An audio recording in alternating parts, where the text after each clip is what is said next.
जननायक जनता party के युवा प्रदेश अध्यक्ष दिग्विजय चौटाला ने कुरुक्षेत्र विश्वविद्यालय में लोक प्रशासन विभाग में एमए में दाखिला लिया है। दाखिला लेने के बाद दिग्विजय चौटाला सोमवार को विश्वविद्यालय पहुंचे। पब्लिक एडमिनिस्ट्रेशन विभाग में अपनी क्लास भी लगाई। दिग्विजय चौटाला के विश्वविद्यालय पहुंचने की सूचना मिलते ही उनके पुराने समर्थक और कार्यकर्ता कुरुक्षेत्र विश्वविद्यालय पहुंच गए। इस दौरान विश्वविद्यालय प्रशासन ने सेकंड गेट के दोनों गेट बंद कर दिए। दिग्विजय चौटाला ने करीब 1 घंटे तक अलग अलग कमरों में क्लास लगाई। इसके बाद उन्होंने अपने समर्थकों और कार्यकर्ताओं से मुलाकात की। वो विश्वविद्यालय की प्रसिद्ध कैफे कैंटीन में भी पहुंचे और वहां छात्र छात्राओं से बातचीत की। और कुरुक्षेत्र विश्वविद्यालय से हमारा बहुत गहरा रिश्ता है। मेरा तो स्टूडेंट पॉलिटिक्स में पहला कदम मैंने यहीं रखा था, इसी प्रांगण में रखा था। खेरा साहब और ये सब सीनियर हमारे राजू सब लोग हैं और अब ये नई पीढ़ी है। और पब्लिक एडमिनिस्ट्रेशन जो हमारे जीवन से जुड़ा हुआ एक विषय है, उसमें मैंने दाखिला लिया है और बड़ा अच्छा अनुभव रहा। आज क्लासेस अटेंड की और अब समय समय पर आकर के अपनी पढ़ने आए हैं यार। और उसके साथ विश्वविद्यालय के अंदर जो छात्रों के हक और हुकूक की लड़ाई है, उसको समय समय पर लड़ते रहेंगे। हमें तो कुरुक्षेत्र विश्वविद्यालय को विश्व पटल पर देखना है, उसको चमकता हुआ देखना है। तो आज तो शुरुआत है। मैं तो अपना समझने आया था कि कोर्स सिलेबस क्या है, और अभी तो रेगुलर क्लासेस अगले सप्ताह से और आगे शुरू होंगी। बता दिया जाएगा, नोटिफाई कर दिया जाएगा, सिलेबस जान लिया तो बड़ा अच्छा एक्सपीरियंस है। पिताश्री ने यहाँ से पीएचडी किया, उसी में आप भी पढ़ रहे हैं। मेरे पिता, तब तो कहा कि हमारा बड़ा जुड़ाव है, मेरे पिताजी का जुड़ाव है। और उसके बाद मेरा जुड़ाव राजनीतिक तौर पर तो रहा, एज ए स्टूडेंट पहली बार हो रहा है। चौटाला साहब, आपने छात्र आंदोलन की आवाज उठाई थी, मुझे याद है उस दिन। अभी रायशुमारी से एक आंदोलन शुरू किया था कि हरियाणा में छात्र संघ के चुनाव होंगे, राजनीति में आपका सरकार में सहयोग रहा, एक डिटेन भी किया गया। अभी रायशुमारी करेंगे। अभी हम स्टूडेंट्स के बहुत सारे विषय हैं, पहले ही दिन इन सब चीजों पे चर्चा नहीं होनी चाहिए।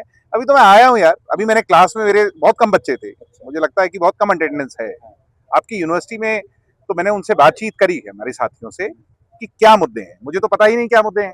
दिग्विजय चौटाला यहाँ पढ़ने आए या वास्तव में जो फैली लगाने आए? अभी कहते हैं ना कि किसी को अजमाए पता चलता है, वो तो भविष्य में पता लगेगा। अभी मैं उसको, अगर आपको मुंह मियां मिट्ठू कैसे बनूं कि मैं पढ़ने आया हूं या क्या करने आया हूं। मैं तो पढ़ाई करने आया हूं।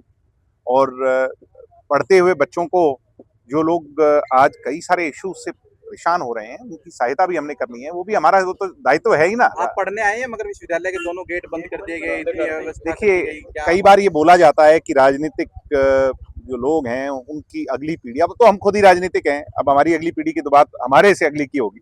मगर ये कहा जाता है कि कुछ ये लोग जाकर के विदेशों में पढ़ाई करते हैं, क्यों नहीं ये हमारे बीच में आकर के पढ़ते। तो आज मुझे बड़ा अचंभा हुआ कि दरवाजों पर ताले थे। बहरहाल मुझे नहीं पता कि ये एसओपी है, प्रोटोकॉल है या क्या है। ये तो बाद में पता चलेगा। थोड़ा बहुत अभी हम जाके कैंटीन में बैठेंगे, बातचीत करेंगे स्टूडेंट से। मगर आज मेरे लिए बहुत सुखद एक्सपीरियंस है। बहुत अच्छे मेरी फैकल्टी है, बहुत अच्छे मेरे गुरु हैं यहाँ पर, और बड़ा अच्छा उनके साथ अनुभव। एक सवाल क्लास लगाएंगे आप पहले दिन? नहीं, वो तो रेगुलर तो मुझे लगानी ही पड़ेगी। रेगुलर का मतलब क्या है? रेगुलर का मतलब ये है कि समय समय पर जो भी शेड्यूल जारी किया जाएगा, तो उसके हिसाब से जितना समय मैं निकाल पाऊंगा मैं आऊंगा। मुझे भी कोरम पूरा करना है, कोरम तो सभी को पूरा करना है। एक सवाल हो रहा है, जब आप सत्ता में थे, आपकी सरकार थी 2 साल पहले, तो आप कितनी बार यूनिवर्सिटी में आए और आपने क्या काम किए? ऐसा है कि यूनिवर्सिटी में तब भी हम आते रहे, इनसो के कार्यक्रमों में सदैव आते रहे। दरअसल एक मुसीबत रही कि कोविड काल रहा, और कोविड काल के अंदर सारा आपका ऑनलाइन हो गई थी व्यवस्था। कोविड काल खत्म होने के बाद भी ऑनलाइन थी, आपको पता होगा। दिग्विजय जी, कहा जा रहा है कि आपके ऊपर ये पर्चा हुआ था, उसके बाद ये कहीं एक पर्चे की फीस अब विश्वविद्यालय की क्लास लगाने आए हैं। अरे मेरे भाई, पर्चा तो मेरे पर उस यूनिवर्सिटी में भी हुआ था जिसका मैं पहले छात्र था। और आपको अचंभा होगा कि जिस विश्वविद्यालय का मैं छात्र था, उस विश्वविद्यालय के प्रशासन को ये पता ही नहीं था कि मैं उनका छात्र हूँ। तो ये जो